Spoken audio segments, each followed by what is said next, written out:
بسم اللہ الرحمن الرحیم۔ آج ہم گفتگو کریں گے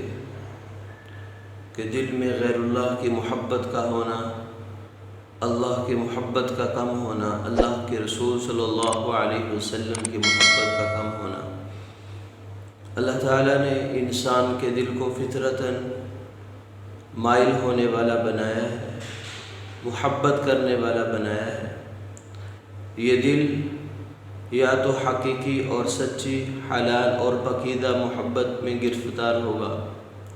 یعنی اللہ اور اس کے رسول اللہ صلی اللہ علیہ وسلم کی محبت، یا پھر یہ دل حرام کی محبت میں، غیر اللہ کی محبت میں، جھوٹی محبت میں، ناجائز محبت میں گرفتار ہوگا۔ اللہ کے ماں سوا، اس کے رسول اللہ صلی اللہ علیہ وسلم کے ماں سوا کسی کی بھی ایسی محبت جو اسے اللہ اور اس کے رسول اللہ صلی اللہ علیہ وسلم سے دور کر دے، جو اسے اللہ کے احکامات، نبی کریم صلی اللہ علیہ وسلم کے طریقے پر پورا کرنے سے روک دے، رکاوٹ بن جائے، ایسی محبت اگر کسی سے ہو جائے تو یہ محبت ناجائز اور حرام ہے۔ کیونکہ ایمان والوں کی اللہ تعالیٰ نے تعریف فرمائی ہے، والذین آمنوا اشد حبا للہ، ایمان والے تو اللہ تعالیٰ سے ہی بڑی محبت کرتے ہیں، اللہ کے علاوہ کسی سے محبت نہیں کرتے۔ اب اگر ایک انسان غیر اللہ کی محبت میں گرفتار ہو چکا ہے، وہ محبت چاہے کسی عورت کی ہو، کسی لڑکے کی ہو، کسی کی بھی ہو، تو سب سے پہلا کام تو یہ ہے کہ اگر گرفتار ہو جائے تو اس محبت کو ناجائز استعمال مت کرے، جس سے آدمی کو یہ عشق مجازی ہو چکا ہے، محبت ہو چکی ہے، عشق ہو چکا ہے۔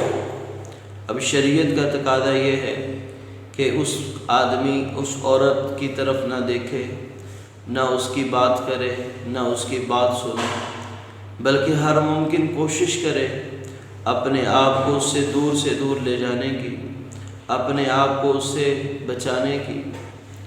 اور دوسرے نمبر پر انسان اپنے آپ کو فارغ کر کے 2 رکعت نفل پڑھ کے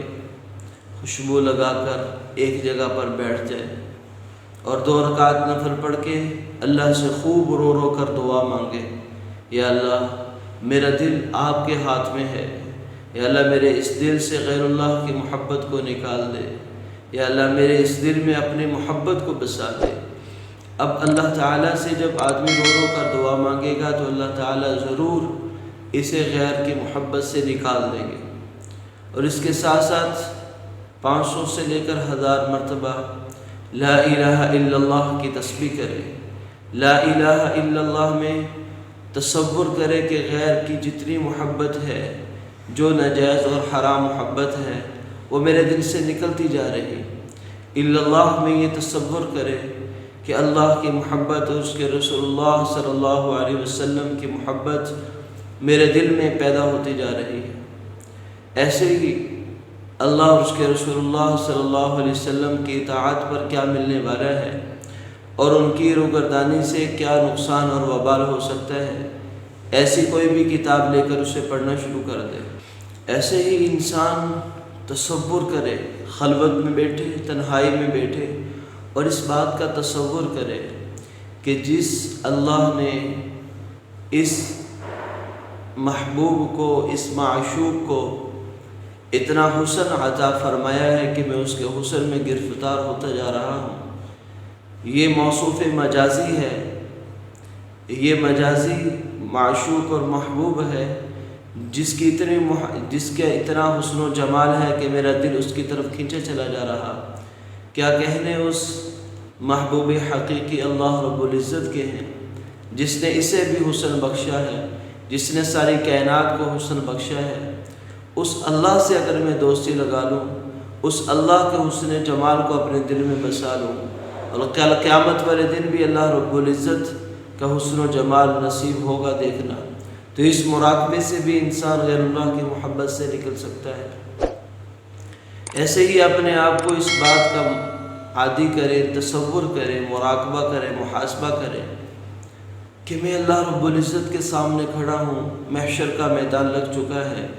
تمام لوگ اللہ رب العزت کے سامنے کھڑے ہیں۔ اللہ تعالیٰ مجھے تمام لوگوں میں بلا کر کہہ رہے ہیں میرے بندے تمہیں شرم نہ آئی؟ میں نے تمہیں کھانا دیا، میں نے تمہیں پینے کو دیا، میں نے تمہیں نعمتوں سے نوازا، سب کچھ میں نے عطا کیا، تو پھر بھی مجھے چھوڑ کر میرے غیر کی محبت میں گرفتار ہوا،